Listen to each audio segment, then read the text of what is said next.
speaker. So we are joined live in Pasadena, California by Ravi Prakash. So he is a systems engineer at the Jet Propulsion Laboratory at NASA, which is literally probably the coolest lab, coolest facility in the entire world. They put robots and things on other planets throughout our solar system. He's involved in the current mission that's on Mars. He's going to be involved in a lot more. I don't want to spoil the story, so I'm going to let him dive through what the work he gets to do is. So without further ado, thank you so much for joining us, Ravi, and take it away.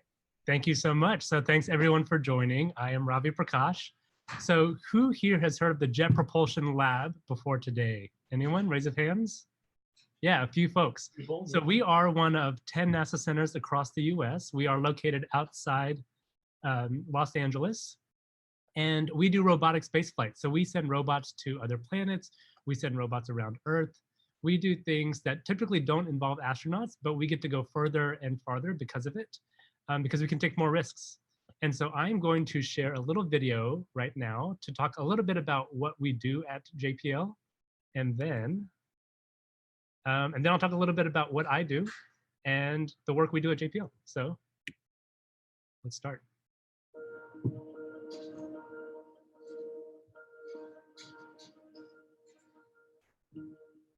What does JPL do? It's the most unique place to work on Earth. Our charter is to do things no one's done before. We do what no one else even dares to dream about. Imagination and innovation are crucial in being able to do the kind of work that we do. Innovation comes from people, but it also, I think, comes from structure and from the environment. If you can provide people with the appropriate tools, the appropriate workspace, the appropriate environment, you're also going to get a higher innovation output. One of the things that makes the JPL environment so special to work in is that even when you first walk on lab, it feels like it's campus. When you walk around, you hear people talking about their work. Maybe the best way to get a subsurface vehicle beneath the ice of Europa, and those people aren't just talking about it because they saw it on a movie somewhere. It's because they're really trying to figure out how to do it. JPL is an incredibly diverse place. There's thousands of people here with big brains. Planetary science, answering these big questions, you need chemists, physicists, astrophysicists, biologists, and then you need everyone on the engineering side to actually build the things that you need to answer the questions.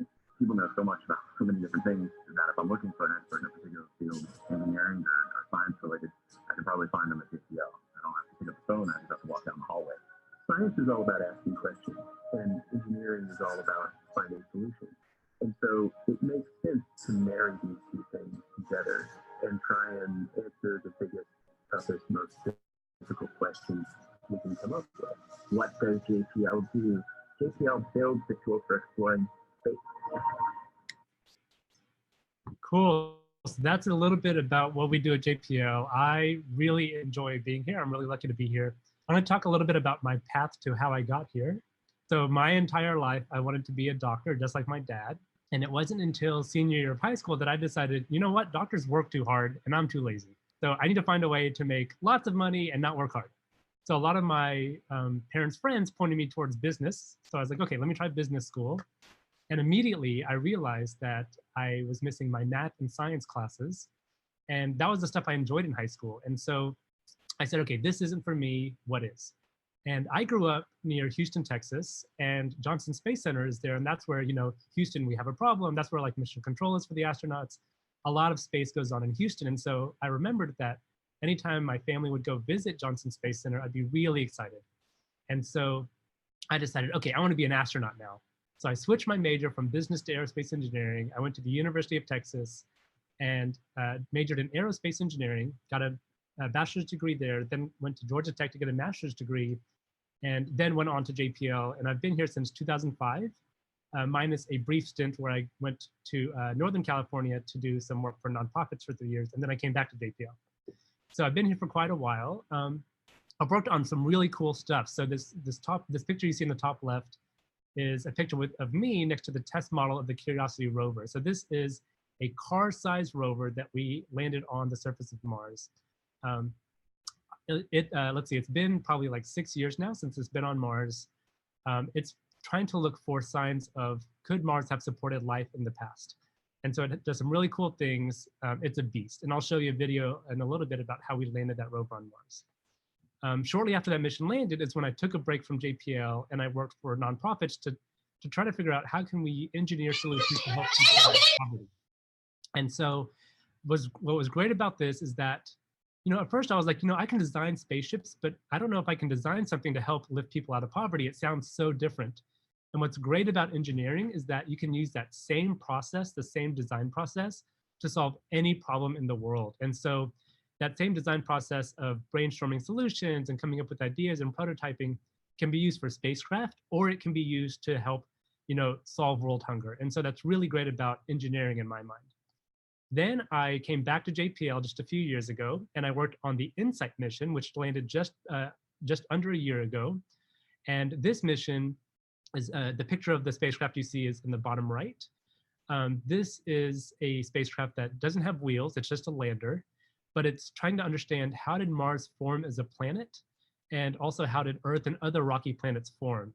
So it's listening for Mars quakes, which is, it's like earthquakes, but on Mars we call them Mars quakes, and it's already discovered several Mars quakes in its short time there. And we're hoping it's going to find a lot more and teach us a lot more about Mars.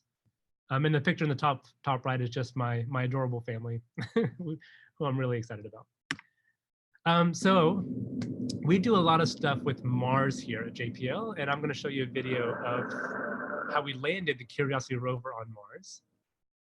It took us, I think, almost 8 months to get to Mars. Mars is really far away. The trip itself is over 100 million miles. We come into Mars really fast, more than 5 times as fast as a speeding bullet. Because of that, when we slow down, we get really, really hot. And so the surface of this heat shield, the surface of the capsule, gets almost as hot as the surface of the sun. So we had a special material we designed to withstand that heat. We built the world's largest parachute. It's over 7 stories tall. We do this crazy maneuver called a sky crane maneuver, basically a rocket backpack lowers the rover onto the ground. And then we cut off and let go, and then we can start our mission. And so this was a really creative way that a bunch of people, engineers at JPL, had to think of to land a car-sized rover on Mars. The other rovers we had landed on Mars were a bit smaller, the size of maybe your school desk. And so we used airbags for those, but that would not cut it for this size rover. And so it was cool to be part of a team that got to invent a brand new way to land a rover on Mars. And now that rover's still chugging along. It was designed to last 1 Martian year, which is about 2 Earth years, and it's still going strong on Mars. So that was really fun. We do other stuff besides Mars, and so this is a spacecraft called Juno, which is going around Jupiter right now. It is teaching us amazing things and finding amazing pictures about Jupiter.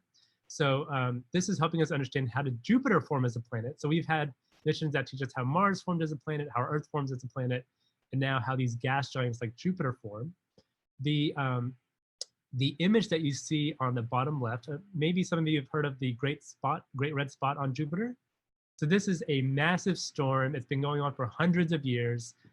That storm itself is bigger than Earth. It is the size of at least 2 Earths.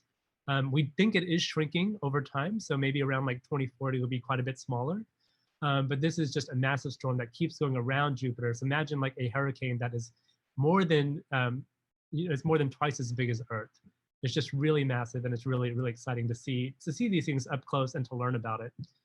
And yeah, we love the pictures that come back from our missions. There's another mission that we're doing. So we don't just go to planets, we go to moons as well. And there's a moon around Jupiter called Europa.